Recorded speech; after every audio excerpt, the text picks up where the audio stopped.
Hello प्यारे दोस्तों, मैं आपका अपना राहुल पटेल, आपका केमिस्ट्री टीचर, आप सभी को आपके YouTube channel green world publication पे स्वागत करता हूं।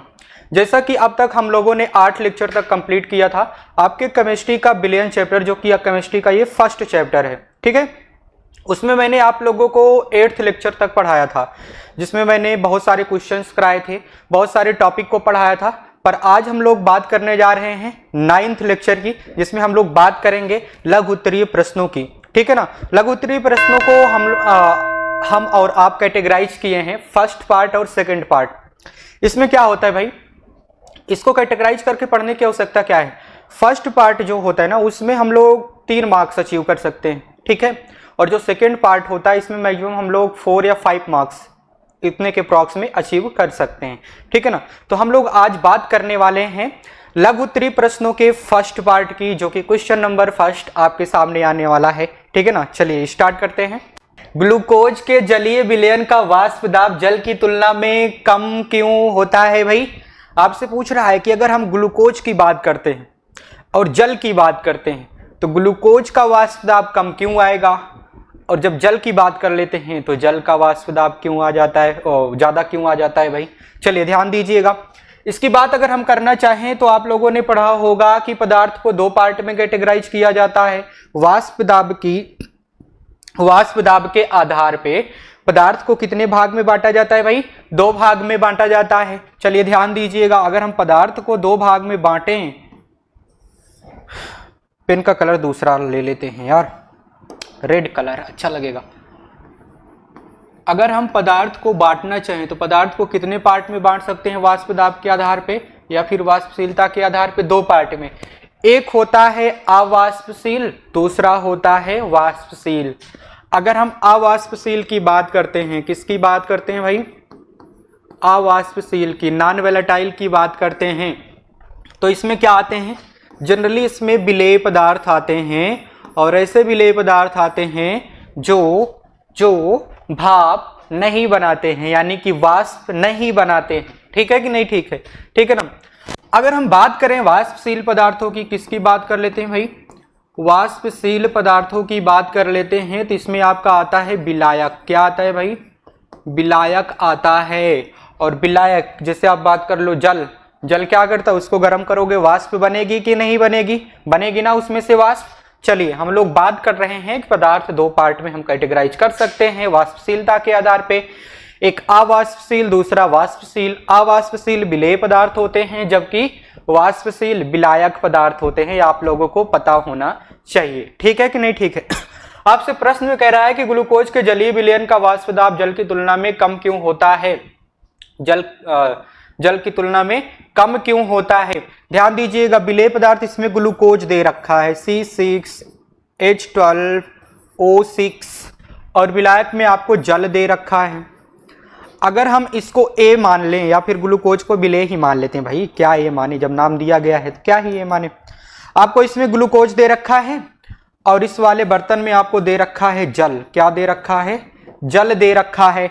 आपने इसको जब गर्म किया, क्या किया, नीचे से आग लगा देंगे, आग लगा देंगे, आग लगा देंगे। ठीक है ना, हाँ हम लोग आग ही लगा देंगे, है कि नहीं। चलिए जब इसको आग लगा, नीचे लगाना है उसमें नहीं, जब आग लगा देंगे तो भाई क्या हो जाएगा, वाष्प बनेगी, नहीं बनेगी। अच्छा ग्लूकोज का पाउडर लाना, अब उसमें क्या कर देना, नीचे आग लगा देना, उसका वाष्प बनेगा क्या, नहीं बनेगा ना। और हम जल की बात कर लेते हैं, जल की बात करते हैं तो इसके नीचे अगर आप आग लगाओगे तो क्या होगा भाई, ये भाप बनेगा, इवापोरेट होगा। वाष्पशील होता है कि नहीं होता है, ये जल होता है ना वाष्पशील। इसको जब जल बनाओगे तो इसका वाष्प भी बनेगा। अब बात ये होती है कि अगर हम इसको बंद बर्तन में लेते हैं, इसको भी बंद बर्तन में लेते हैं। अच्छा आप लोगों ने पढ़ा होगा कि जो वाष्प दाब हम लोग ऑब्जर्व करते हैं, देखते हैं, वो किस में देखते हैं, खुले बर्तन में या फिर बंद बर्तन में, बंद बर्तन में देखते हैं। भाई बंद बर्तन में क्यों हम देख सकते हैं, क्योंकि जो वाष्प बनेगी वो बंद रहेगा बर्तन, तभी तो उसकी दीवारों पे वाष्प दाब लगा पाएगी। ठीक है कि नहीं, ठीक है। खुला बर्तन रहेगा, वाष्प बनेगी तो क्या हो जाएगा भाई, उड़ जाएगा। उड़ेगा कि नहीं उड़ेगा, उड़ेगा ना। लेकिन यहाँ पे बात तो ये हो रही है कि हम वाष्प दाब अगर ऑब्जर्व करना चाहें तो जो अवाष्पशील पदार्थ है उसका वाष्प तो बनेगा ही नहीं, बनेगा नहीं बनेगा ना। और जो जल है इसका वाष्प बनेगा ही बनेगा। भाई आपने जब इनको मिलाकर के ग्लूकोज का जलीय विलयन बना दिया, क्या बना दिया, ग्लूकोज का जलीय विलयन बना दिया, तो जो जल की वजह से वाष्प बन रहा था वो ग्लूकोज के मिलने की वजह से विलयन अवस्था में उसके वाष्प दाब में कमी आ जाएगी। क्यों? क्योंकि ग्लूकोज का जो अणु है जल के अणु के साथ कुछ हद तक जुड़ जाता है, इसीलिए क्या करता है भाई, जल के अणुओं को भी इवोपोरेट होने से रोक देता है। ठीक है कि नहीं? ठीक है। इससे जब जल शुद्ध होता है तब उसमें वाष्प तो ज्यादा बनती है, लेकिन जब मिला देते हैं तो वाष्प कम बनता है। ठीक है ना? क्यों? क्योंकि जो ग्लूकोज हमने विलेय पदार्थ लिया वो अवाष्पशील है। ये कहानी क्लियर है कि नहीं क्लियर है? क्लियर है ना कहानी? हाँ। और इसी को तो हम लोग क्या कहते हैं भाई, बताइए जरा, वाष्प दाब का अवनमन कहते हैं कि नहीं कहते हैं? और इसको एक नाम से वाष्प दाब का अवनमन कहो या फिर अपेक्षित वाष्प दाब का अवनमन कहो, बात तो एक ही है ना। Relative lowering in vapour pressure आप लोगों ने पढ़ा था, मैंने पढ़ाया था, इसका फार्मूला भी लिखाया था कि नहीं लिखाया था? Relative lowering in vapour pressure, हाँ लिखाया था। फार्मूला लिख देते हैं एक बार। और जो रिलेटिव लोअरिंग वेपर प्रेशर होगा यानी कि वाष्प दाब में अवनमन होगा, किसके मोल प्रभाज के कारण होगा? विलेय या फिर विलायक, विलेय की वजह से होगा। किसकी वजह से भाई? विलेय की वजह से होगा, यानी कि जीटा बी की वजह से होगा। किसकी वजह से होगा? जीटा बी की वजह से होगा। अब जब भाई जीटा बी की वजह से होगा तो zeta B is equal to P nought of A minus P A divided by P nought of A. ये मैंने आप लोगों को फार्मूला लिखा रखा था कि नहीं लिखा रखा था? आप लोगों को पता होना चाहिए, मैंने ये फार्मूला आप लोगों को लिखा रखा है, अच्छे से समझा रखा है। ठीक, आगे हम लोग बात कर लेते हैं सेकंड नंबर के क्वेश्चन की। चलिए हम लोग बात करने जा रहे हैं सेकंड नंबर के क्वेश्चन की बात करने जा रहे हैं। अच्छा ब्लैंक पेज है क्या? आगे बात कर लेते हैं। तू सफर मेरा, तू ही मेरी मंजिल। आजा पेन, आ गया पेन। चलिए बात हम लोग करने जा रहे हैं सेकंड नंबर के क्वेश्चन की। लघु उत्तरी में हम लोग सेकंड नंबर के क्वेश्चन की बात कर रहे हैं। ठीक है, सेकंड नंबर का क्वेश्चन क्या दिया गया है कि एक मोलर या फिर एक मोलल, एक मोलर या फिर एक मोलल विलयन में सांद्रता किसकी ज्यादा होगी? ठीक है ना।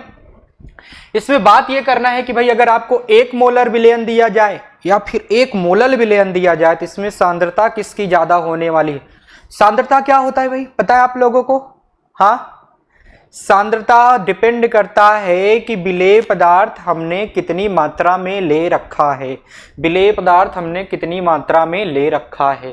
ठीक है कि नहीं? ठीक है, ठीक है ना। चलिए ध्यान दीजिएगा, हम इसमें बात कर लेते हैं, किसकी बात कर लेते हैं? एक मोलर की। तो मोलरता बराबर क्या होता है? फार्मूला अगर आप लिखना चाहोगे तो मोलरता बराबर आपका आता है क्या? मोलरता बराबर आता है विलेय पदार्थ के मोलों की संख्या। लिख दिए भाई, विलेय पदार्थ, राइटिंग थोड़ा साफ साफ लिखा करो, जल्दी जल्दी में लिख देते हैं यार। अगर हमें मोलरता लिखनी है, क्या लिखनी है? मोलैरिटी। तो मोलैरिटी बराबर क्या होता है? विलेय पदार्थ के मोलों की संख्या, विलेय के मोलों की संख्या बटे में क्या लेना चाहिए भाई हमें? विलयन का आयतन किस में लेना है? लीटर में लेना है। ठीक है ना। तो ध्यान दीजिएगा, आपको प्रश्न सॉरी, अगर हमें मोलरता निकालनी है तो मोलरता के लिए हम क्या करते हैं? विलेय पदार्थ के मोलों की संख्या बटे विलयन का आयतन किस में लेना होता है? लीटर में। अगर यहीं पे हम मोललता की बात कर लेते हैं, किसकी बात कर लेते हैं? मोललता की बात कर लेते हैं, तो मोललता बराबर क्या होता है भाई? आप लोगों को पता होना चाहिए कि विलेय पदार्थ के मोलों की संख्या, विलेय पदार्थ के मोलों की संख्या बटे, यहां पे लेना है विलायक का द्रव्यमान। किसका द्रव्यमान भाई? विलायक का द्रव्यमान लेना है। विलायक का द्रव्यमान हो गया। ठीक है, अब ये विलायक का द्रव्यमान किस में लेना होता है? किलोग्राम में। तो अगर किलोग्राम में कन्वर्ट करना होगा, अगर ग्राम में दिया गया होगा तो यहाँ पे क्या कर देना, बटे 1000 या फिर यहाँ पे गुणा कर देना 1000 से। ठीक है कि नहीं, ठीक है, ठीक है ना, इस तरह से हम लोग कर सकते हैं। तो अब कहानी ये है कि अगर हम मोलरता की बात करते हैं तो विलेय पदार्थ के मोलों की संख्या हम पूरे बिलियन में देखते हैं। ठीक है, विलेय पदार्थ के मोलों की संख्या हम लोग पूरे बिलियन में देखते हैं, जबकि अगर हमें मोललता देखनी होती है तो विलेय पदार्थ के मोलों की संख्या हम लोग विलायक में ही बात कर लेते हैं। ठीक है कि नहीं, ठीक है। अगर हम पूरा बिलियन में देखेंगे तो कंसंट्रेशन कम हो जाएगा। मान लो 1 मोल कोई पदार्थ हमने विलेय ले रखा है, उसको पूरे बिलियन में देखना है तो सांद्रता कम आएगी। अगर सिर्फ विलायक में देखना है तो सांद्रता ज्यादा होती है। तो इसीलिए बात होती है कि जो मोललता होती है इसकी सांद्रता ज्यादा होती है जबकि मोलरता की कम होती है। तो आपके आंसर में क्या है, 1 मोलर विलयन में कौन सा अधिक सांद्रित है। तो आपका आंसर क्या होने वाला है भाई, आपका आंसर हो जाएगा, अच्छा उत्तर ही लिख देते, उत्तर भी तो ढंग से लिखा जा। अगर हम उत्तर की बात करते हैं तो आपका उत्तर क्या आएगा, 1 मोलल विलयन अधिक सांद्रित, यहां पे एक मंत्र और लगेगा, है। ढंग से लिखा दे यार, अभी क्या है कि नए इस पे चलिए 1 मोलल विलयन अधिक सांद्रित है। ठीक है ना, चलिए ये आपका आंसर हो गया सेकेंड नंबर क्वेश्चन का। अच्छा देखना चाहते हो देख लो एक बार, स्क्रीनशॉट भी लेना चाहते हो तो स्क्रीनशॉट भी ले सकते हो आप लोग अच्छे से। ठीक है, चलिए नेक्स्ट क्वेश्चन की हम लोग बात करने जा रहे हैं। नेक्स्ट क्वेश्चन आपको दिया गया है कि ताप बढ़ाने पर गैसों की द्रवों में विलेयता में सदैव कमी आने की प्रवृत्ति क्यों हो जाती है। भाई अगर आपको कोई पदार्थ गैस दिया गया, मैंने इसका आप लोगों को कल यानी कि 8th लेक्चर में मैंने बताया था, जिसमें शायद मैंने ये बताया था कि ऑक्सीजन की विलेयता, मतलब ऑक्सीजन को लेकर के था ये क्वेश्चन कुछ था। चलिए आप लोगों को थोड़ा सा आइडिया देते हैं, आप लोग जाके देख लीजिएगा। उसमें ये था कि जो जल है, जल जो है अगर गर्म जल रहेगा तो उसमें मछलियां अधिक सर्वाइव कर पाती हैं। ठीक है ना, जबकि ठंडा जल रहता है तो उसमें क्या होते हैं, मछलियां सर्वाइव करने की कमी दर्शाती है। तो उसमें मैंने आपको यह बताया था कि जो जल है, गर्म जल है, उसमें ऑक्सीजन घुलेगा और इवोपरेट भी हो जाएगा, उड़ जाएगा। ठीक है ना, भाप बनेगा, उड़ जाएगा ऑक्सीजन। लेकिन जो ठंडा जल है उसमें ऑक्सीजन घुलेगा लेकिन बाहर नहीं जा पाएगा। ठीक है ना, तो इसकी वजह से टॉक्सिसिटी हो जाता था। लेकिन यहाँ पे बात यह है कि अगर हम ताप बढ़ाते हैं तो गैसों की द्रव्य में विलेयता सदैव की कमी क्यों आती है। भाई अगर आपको पानी दे दिया गया है, मान लीजिए, अच्छा हम पहले पेन ले लेते हैं, पेन आ जा, चल नीचे जा। अगर आपको एक बर्तन में पानी दिया गया है, क्या दिया गया है भाई, पानी यानी कि वाटर यानी कि H2O आपको दे रखा है। ठीक, अब आपने क्या किया कि कोई गैस आपको इसमें घोलना है। ठीक है ना, आपको क्या करना है, इसमें गैस को घोलना है। तो गैस को घोलने के लिए क्या होता है भाई, अगर हम पानी को गर्म करेंगे तो गैस की डिजोल्विटी में कमी आ जाएगी। क्यों, क्योंकि पानी गर्म रहेगा, उड़ता जाएगा तो उतना कहाँ घुलेगा भाई, तुम्हें बताओ। पानी अगर गर्म रहेगा, अगर हमें गैस को घोलना है, गैस की बात कर रहे हैं, कोई अन्य विलेय पदार्थ की बात नहीं कर रहे हैं, हम गैस की बात कर रहे हैं। तो गैस क्या होगा भाई, आप उसको घोलोगे तो उड़ता जाएगा, गैस है भाई, उड़ता जाएगा। तो इसलिए उसकी विलेयता में क्या आ जाती है भाई, कमी आ जाती है। ठीक है कि नहीं, ठीक है। तो यही तो आपका होता है हेनरी का नियम। ठीक है ना, हेनरी का नियम क्या कहता है भाई, हेनरी का नियम कहता है कि किसी भी गैस की द्रव में विलेयता उसके आंशिक वाष्प दाब के अनुक्रमानुपाती होता है। किसके अनुक्रमानुपाती होता है, आंशिक वाष्प दाब के अनुक्रमानुपाती होता है। और आंशिक वाष्प दाब कहां से आएगा भाई, उसके मोल प्रभाज से आता है। कहां से आता है भाई, मोल प्रभाज से आता है कि नहीं आता है, आता है ना। थोड़ा सा यहीं पे हेनरी का नियम भी बता देते हैं, हो सकता है आगे, हो सकता है क्या आगे हो सकता है तो पड़ेगी अभी। चलिए बात कर लेते हैं पहले थोड़ा सा हेनरी का नियम। ठीक है, यहीं पे बात करते हैं हेनरी का नियम। इंग्लिश में ना लिखो।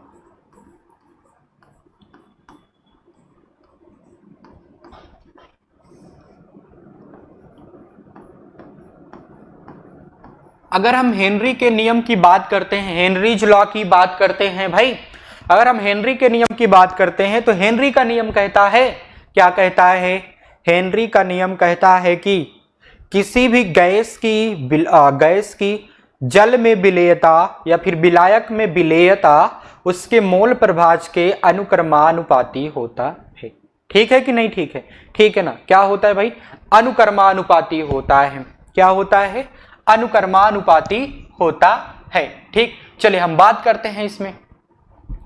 यानी कि अगर हमें किसी भी गैस का पार्शियल प्रेशर देखना है, पार्शियल प्रेशर ऑफ गैस, तो partial pressure of gas is directly proportional to the उसका मोल प्रभाज। ठीक है ना? सॉरी, अगर हमें गैस की विलेयता देखनी है, क्या देखनी है? विलेयता, सॉल्युबिलिटी। ठीक है ना? तो यहाँ पे सॉल्युबिलिटी देखनी है, मोल प्रभाज अभी नहीं लाना है। सॉल्युबिलिटी देखना है तो सॉल्युबिलिटी किसी भी गैस की is directly proportional to the उसका पार्शियल प्रेशर।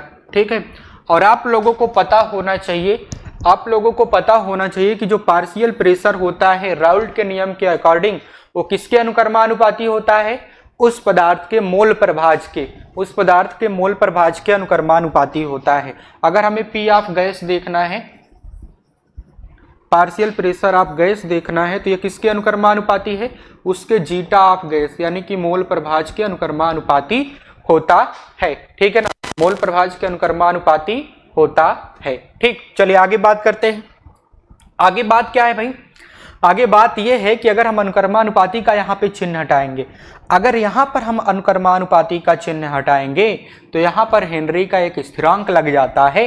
तो आपका यहाँ पे partial pressure of gas, partial pressure of gas क्या हो जाएगा भाई? Is equal to K H, ये फुल फॉर्म मतलब फुल क्या कैपिटल लेटर में रहेगा, के एच इंटू मोल प्रभाज ऑफ गैस। ठीक है ना? ये के एच स्थिरांक आ जाता है। क्या आ जाता है भाई? के एच स्थिरांक आ जाता है। अगर हम यहाँ पे बात करें मोल प्रभाज की, तो मोल प्रभाज के इनवर्सली प्रोपोर्शनल होता है, मोल प्रभाज के इनवर्सली प्रोपोर्शनल होता है कौन? इनवर्सली प्रोपोर्शनल होता है कौन भाई? के एच। मोल प्रभाज के इनवर्सली प्रोपोर्शनल होता है के एच। ठीक है ना? सॉल्युबिलिटी स्थिरांक। ठीक है कि नहीं? ठीक है, ठीक है ना?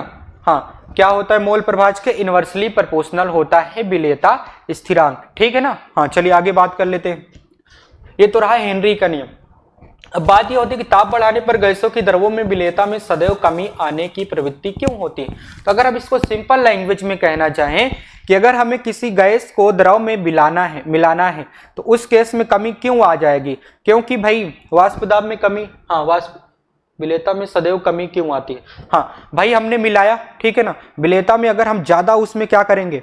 ज्यादा विलेय पदार्थ को मिलाते जाएंगे, ज्यादा विलेय पदार्थ को मिलाते जाएंगे यानी कि उसका मोल प्रभाज बढ़ाएंगे। अगर हम मोल प्रभाज बढ़ाएंगे तो बहुत ज्यादा बढ़ जाने पर एक ऐसा समय आता है कि उसकी विलेयता और अधिक नहीं हो पाती है। ठीक है ना? एक ऐसा समय आता है कि उसकी विलेयता और अधिक नहीं हो पाती है, यानी कि मोल प्रभाज के इनवर्सली प्रोपोर्शनल होती है। ठीक है ना? ठीक है, ठीक है ना? हाँ, यानी कि सॉल्युबिलिटी ये डिपेंड कर रहा है के एच पे, यानी कि हेनरी के स्थिरांक पे। चलिए आगे बात करते हैं। आप लोग को समझ में आ गया होगा, नहीं आया होगा तो फिर से देख लेना। ठीक है, मैं आशा करता हूं कि आपको आया ही होगा। ठीक है ना? इतने इजी वे में समझा रहा हूं तो आएगा क्यों नहीं। हाँ, आपको दिया गया है कि क्वथनांक में उन्नयन से आप क्या समझते हैं, इसका मोललता से क्या संबंध है। आपको क्या दे रखा है भाई? आपको दे ये रखा है कि अगर हम बात करते हैं, किसकी बात करते हैं, आपको दिया ये गया है कि क्वथनांक में उन्नयन से आप क्या समझ रहे हो। ठीक है, और इसका मोललता से क्या संबंध है। आप लोगों ने क्वथनांक का उन्नयन का फार्मूला पढ़ा तो था भाई, ये सवाल एकदम इजी है। आप लोग कहोगे हाँ सर इसको बताए तो थे अभी। ठीक है, अभी क्या अगले लेक्चर में, अगले नहीं पिछले लेक्चर में आपने बताया था। चलिए, आपको कह रहा है कि क्वथनांक तीसरा आ गया यार, मैंने चौथे नंबर पे गया था, तीसरा नंबर आ रहा है। पेन आजा, आजा पेन, चल तू नीचे आ। चलिए ध्यान दीजिएगा, क्वथनांक में उन्नयन से आप क्या समझते हैं, इसका मोललता से क्या संबंध है। चलिए थोड़ा सा हम बात कर लेते हैं क्वथनांक में उन्नयन या फिर अपेक्षिक नहीं, हाँ, क्वथनांक का उन्नयन। ठीक है, इसको मैंने आप लोगों को ग्राफ के द्वारा तो समझाया था ना, अगर आप लोगों को याद है तो मैंने ग्राफ बना के समझाया था। चलिए फिर से समझने की बात करते हैं, क्वथनांक का उन्नयन की बात कर रहा है। अगर हमें क्वथनांक के उन्नयन की बात कर रहा है, ठीक है ना, इधर हम टेम्परेचर रखते हैं, क्या रखते हैं, टेम्परेचर रखते हैं, और इधर हम रखते हैं वेपर प्रेशर। क्या रखते हैं भाई, वेपर, एक मिनट, ये क्या है,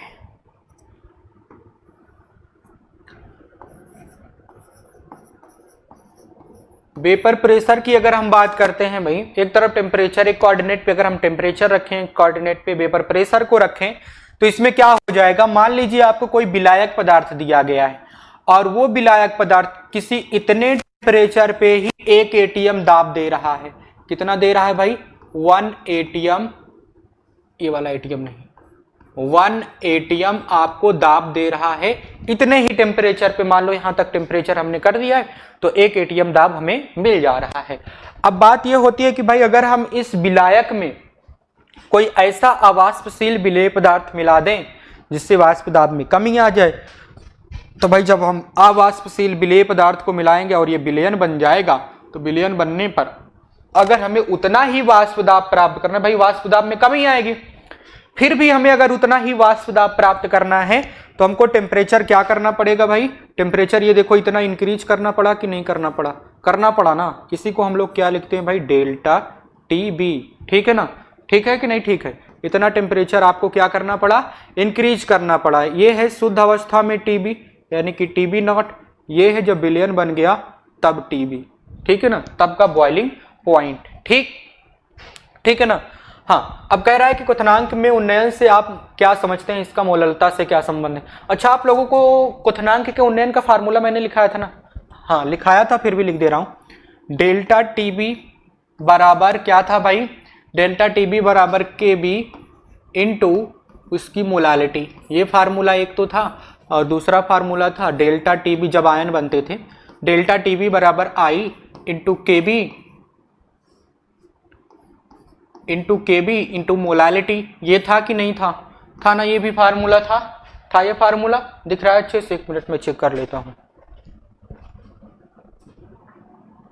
हाँ दिख तो रहा है यार, चलिए हाँ ध्यान दीजिएगा, आपको ये फार्मूला दिया गया है ना, इसमें वांट हाफ फैक्टर भी इंक्लूड किया गया है, उसमें नहीं है, इसमें आई भी आ रहा है, उसमें आई नहीं आ रहा है। ऐसा क्यों है भाई, ये आयन के केस में हो जाएगा, जब कोई पदार्थ हम घोलेंगे, विलेय पदार्थ को घोलेंगे, आयन बनेगा तब ये है। और जब ये वाला हम बात करते हैं delta TV is equal to K B into molality, इसकी अगर हम बात करते हैं तो इस केस में क्या होता है भाई, इस केस में जब आयन नहीं बन रहे होते, ठीक है, उसकी बात, इसमें आयन वगैरह की बात करेगा ही नहीं।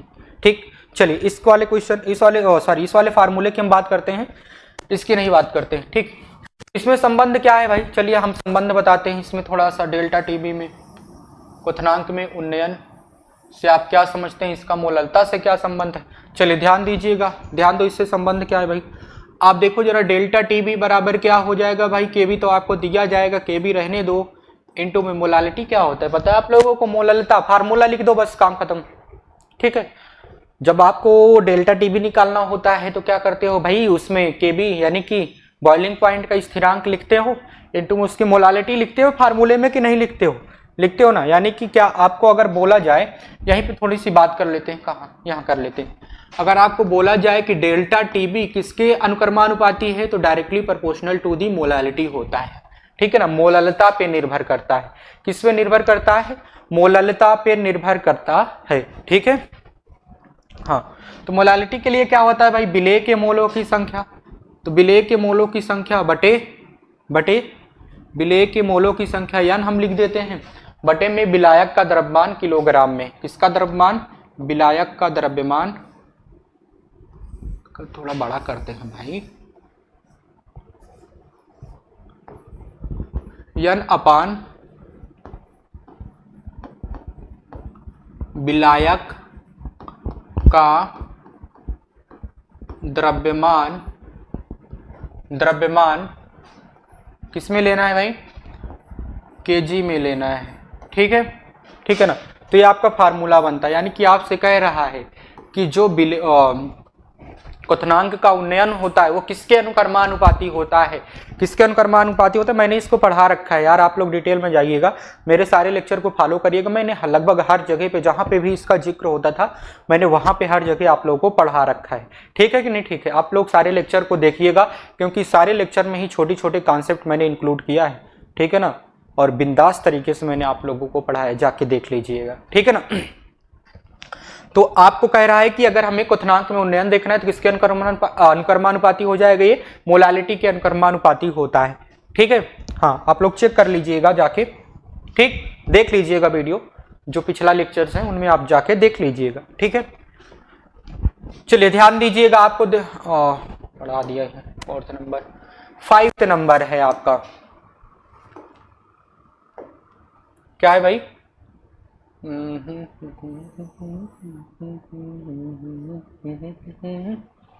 चलिए ध्यान दीजिएगा।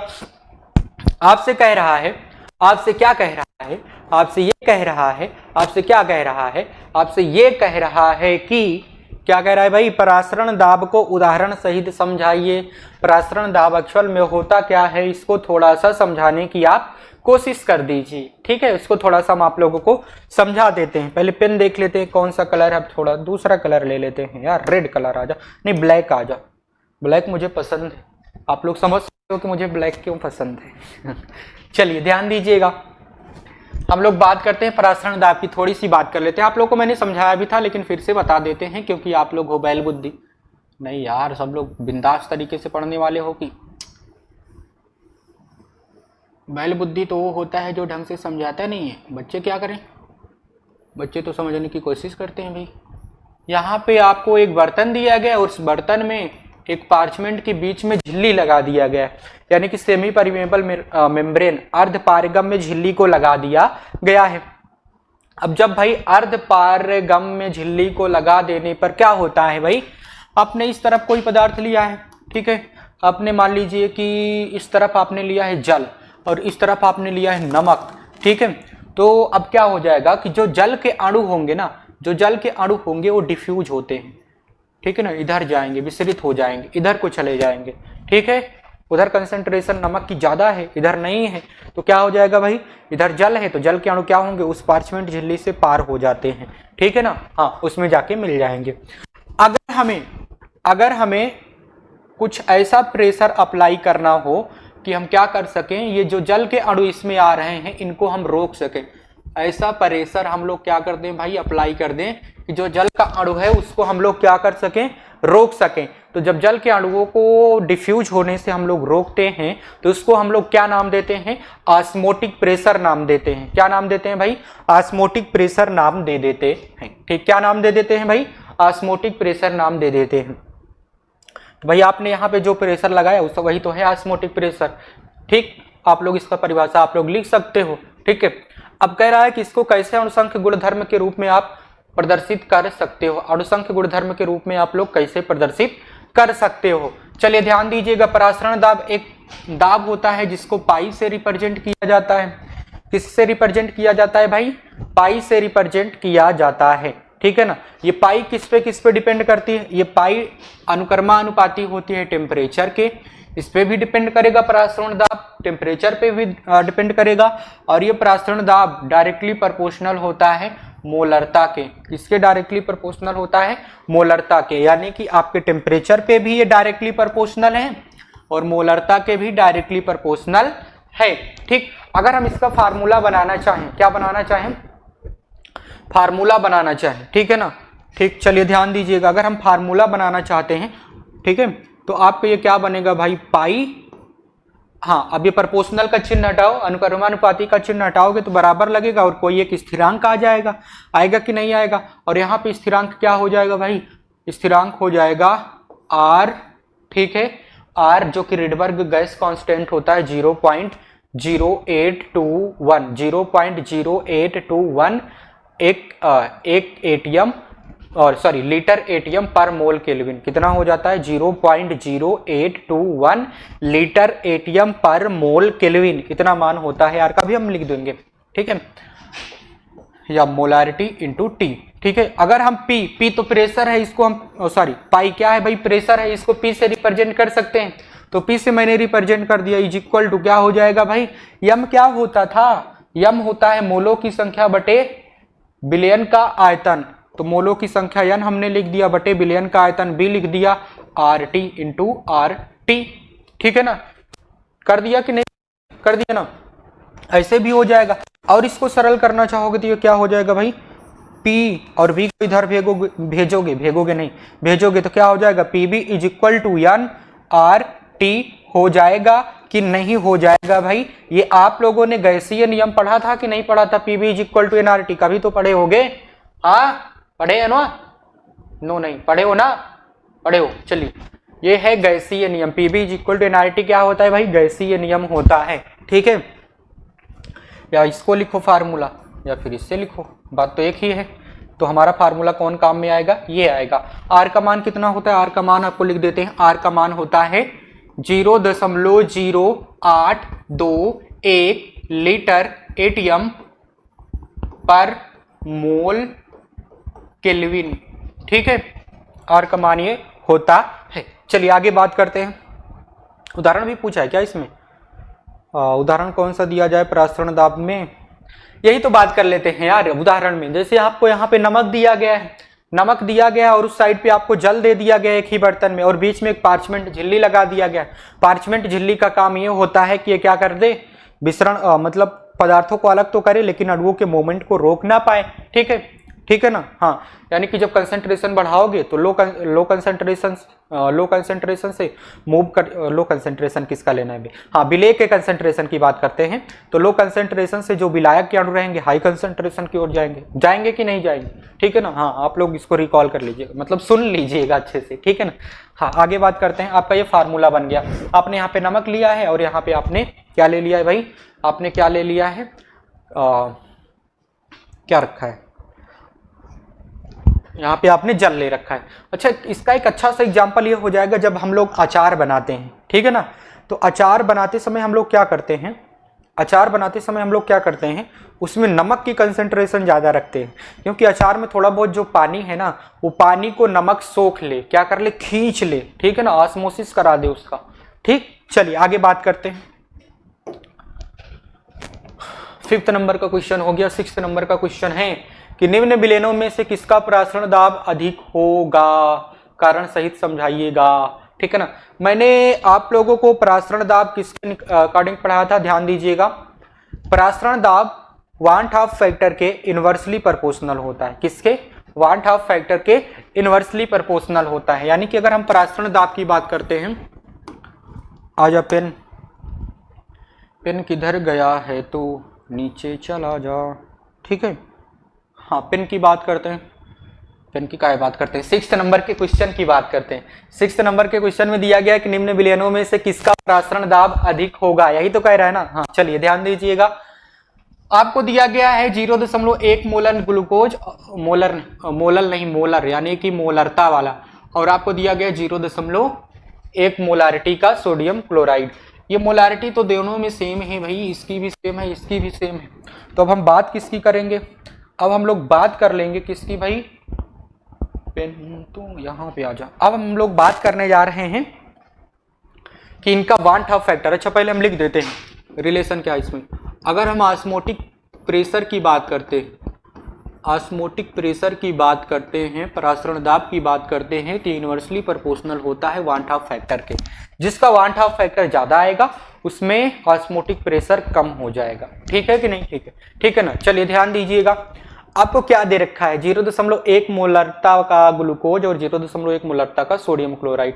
ग्लूकोज की बात करते हैं तो ग्लूकोज में आयन बनेगा ही नहीं, तो इसका 1/2 फैक्टर नहीं आएगा, 1/2 फैक्टर नहीं आएगा। और जब सोडियम क्लोराइड की बात करते हैं, सोडियम क्लोराइड में देख लो, चलिए देखते हैं, पहले इसको ब्रेक करते हैं भाई। NaCl आपको दे रखा है, जब आप NaCl को ब्रेक करोगे तो Na पे +1 आएगा, प्लस में Cl पे 1 माइनस आ जाएगा, यानी कि ये 2 आयन दे रहा है, कितने आयन दे रहा है भाई? 2 आयन दे रहा है। तो इसका अगर हम वांट ऑफ फैक्टर निकालना चाहें तो I इज इक्वल टू क्या होता है भाई?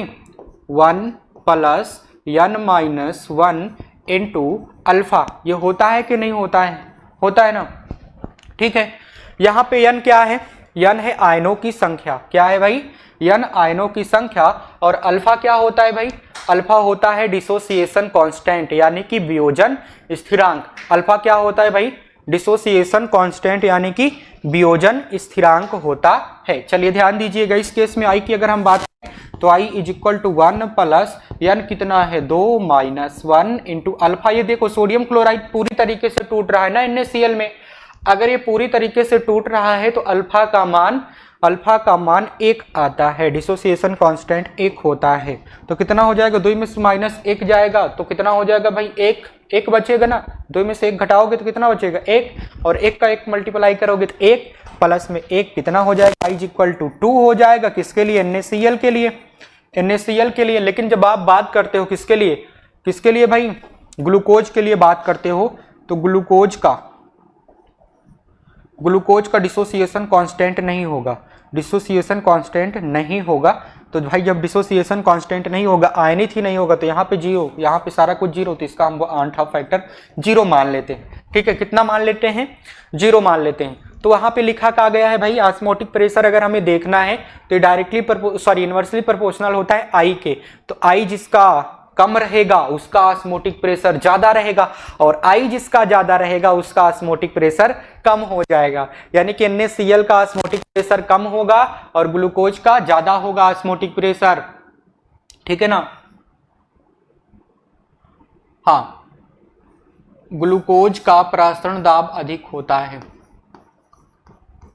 ग्लूकोज का परासरण दाब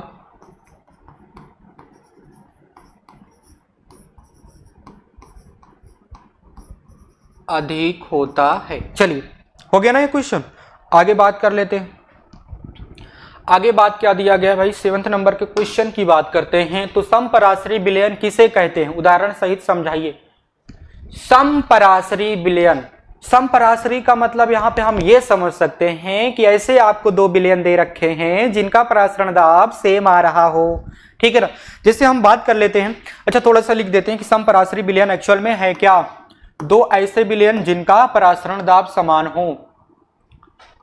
ठीक है, अगर आपसे कहे समपराशरी विलयन क्या है, माने कि हम यहाँ पे बात कर रहे हैं आइसोटोनिक की। ठीक है ना? समपराशरी का मतलब आइसोटोनिक ही ले सकते हो। आइसोटोनिक, अच्छा, जो टोनिक वर्ड यूज किया जाता है ये आयनों की संख्या पे डिपेंड करता है, लेकिन यहाँ पे हम समपराशरी की बात करते हैं। तो समपराशरी में क्या हो जाएगा भाई? रुक जाओ। समपराशरी में 2 ऐसे विलयन, राइटिंग आप लोग समझ सकते हो मेरी राइटिंग कितनी अच्छी है इस पे। 2 ऐसे विलयन जिनका परासरण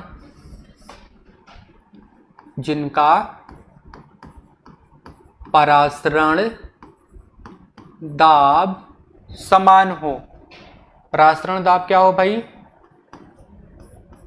समान हो, उनको हम समपराशरी विलयन कह देते हैं। तो जैसे हम बात कर लेते हैं उदाहरण की, अगर हमसे बात कर रहा है तो हम बात कर लेते हैं। आपको दिया गया है क्या?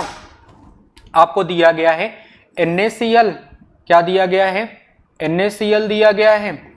NaCl का जलीय विलयन आपको दे रखा है, और आपको किसका विलयन दे रखा है? मान लो NaCl का ये जलीय विलयन है, और इसमें NaCl की मोलारिटी कितनी दे रखी है? 0.1 मोलारिटी दे रखा है।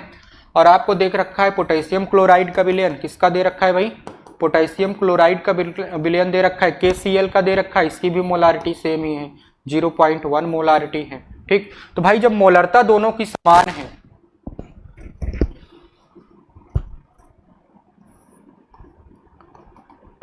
जब दोनों की मोलरता समान है तो बात किससे करेंगे? Want of factor. ठीक है ना? किससे बात करेंगे? वांट ऑफ फैक्टर से बात कर लेंगे हम लोग। तो वांट ऑफ फैक्टर चेक करो इसका भी। अभी NaCl आया था भाई, NaCl इसका कितना आएगा? इसमें देख लो, अगर आयनों की संख्या सेम होगी तो उतना इसका भी आएगा। पोटेशियम पे 1 क्लोरीन पे 1, तो इसका भी 2 होता है, तो I इज इक्वल टू इसका भी 2 आएगा। तो यानी कि इसका 1/2 फैक्टर सेम आ रहा है। तो यानी कि ये क्या हो गए भाई, समपराश्रयी विलयन बने कि नहीं बने? ये समपराश्रयी विलयन होते हैं कि नहीं होते? समपराश्रयी विलयन दिया गया है ना ये। चलिए आगे बात करते हैं। आप लोग स्क्रीनशॉट ले लीजिएगा, मेरा चेहरा सहित एक बार ले लो यार, इतना अच्छा लगता तो हूं मैं। चलिए नेक्स्ट बात करते हैं। नेक्स्ट क्वेश्चन, हाँ आपको दिया गया प्रतिलोम परासरण से आप क्या समझते हैं उदाहरण सहित। वही इसका जस्ट उल्टा, समपराश्रयी था, अब हमें क्या देखना है, जो एक दूसरे से उल्टे हों, ठीक है ना, एक दूसरे से क्या हो, उल्टे हों, माने कि एक बढ़ रहा है तो दूसरा घट रहा है, एक का परासरण दाब बढ़ रहा है तो दूसरे का परासरण दाब घट रहा है, यानी कि एक का ज्यादा है तो एक का कम है, ठीक है ना। आपने दो ऐसे विलयनों को ले रखा है, आप लोग इसको कर सकते हो यार, एग्जाम्पल सिर्फ बता देते हैं बस ना। हाँ आपको एग्जाम्पल सिर्फ बता देते हैं, प्रतिलोम विलयन में क्या हो जाएगा भाई, प्रतिलोम विलयन में आपको एग्जाम्पल दे देते हैं। जैसे आपने ग्लूकोज का विलयन ले लिया है, आपने ग्लूकोज का जलीय विलयन ले लिया है और इसकी मोलारिटी दे रखी है 0.1 मोलारिटी, क्या है ग्लूकोज C6H12O6 आपको दे रखा है। आपको दूसरे बर्तन में दे रखा है, जैसे अभी आपको दिया गया था जल की बात, सोडियम क्लोराइड का जलीय विलयन बात कर लेते हैं। सोडियम क्लोराइड है ना, इसकी भी मोलारिटी दे देते हैं, एक ही मोलारिटी है। अब क्या हो जाएगा भाई, अब कहानी में ट्विस्ट आएगा। कहानी में ट्विस्ट क्या आएगा, कहानी में ट्विस्ट ये आएगा कि मजा नहीं आएगा, मजा आएगा यार, कहीं मजा आएगा। मजा ये आएगा कि भाई इसकी मोलारिटी ये 0.1 है, इसकी भी मोलारिटी 0.1 है। कलर थोड़ा सा चेंज करते हैं, रेड कलर आ गया है भाई। अब बात करते हैं इनका 1/2 फैक्टर से। 1/2 फैक्टर जिसका ज्यादा उसकी परासरण दाब उतना ही कम, और जिसका 1/2 फैक्टर ज्यादा आता है वो कम आता है, उसका परासरण दाब ज्यादा आता है। तो इसमें 1/2 फैक्टर 0 आएगा, इसमें 1/2 फैक्टर 2 आता है। तो भाई जब इसमें 2 आएगा इसमें 0 आएगा, तो इसका परासरण दाब ज्यादा होगा, मोर बात कर लेते हैं, और इसका लेस हो जाएगा यानी कि कम हो जाता है। तो ये दोनों क्या हो गए भाई, प्रतिलोम पराश्रयी, मतलब किसी का ज्यादा हो रहा है किसी का कम हो रहा है। अपने दो ऐसे सॉल्यूशन को यूज किया है जिसमें किसी का परासरण दाब ज्यादा है, किसी का परासरण दाब कम है, ठीक है कि नहीं, ठीक है, ठीक है ना। मैं इधर कितना ब्यूटीफुल लग तो रहा हूं। चलिए नेक्स्ट क्वेश्चन की बात करते हैं। हाँ खत्म हो गया, 8 नंबर का था आपका लघु उत्तरीय प्रश्न फर्स्ट। लघु उत्तरीय प्रश्न फर्स्ट आपका कितने क्वेश्चन का था, 8 क्वेश्चन का था। तो मैं आशा करता हूं कि आप लोगों को ये लेक्चर बहुत अच्छे तरीके से समझ में आया होगा। आपने सारे जितना भी कॉन्सेप्ट आप लोगों को पढ़ाया है मैंने अभी या पहले जो मैंने पढ़ाया था, आप लोग सारा कुछ आसानी से समझ गए होंगे, ठीक है ना। आप लोग आए इसके लिए बहुत बहुत धन्यवाद।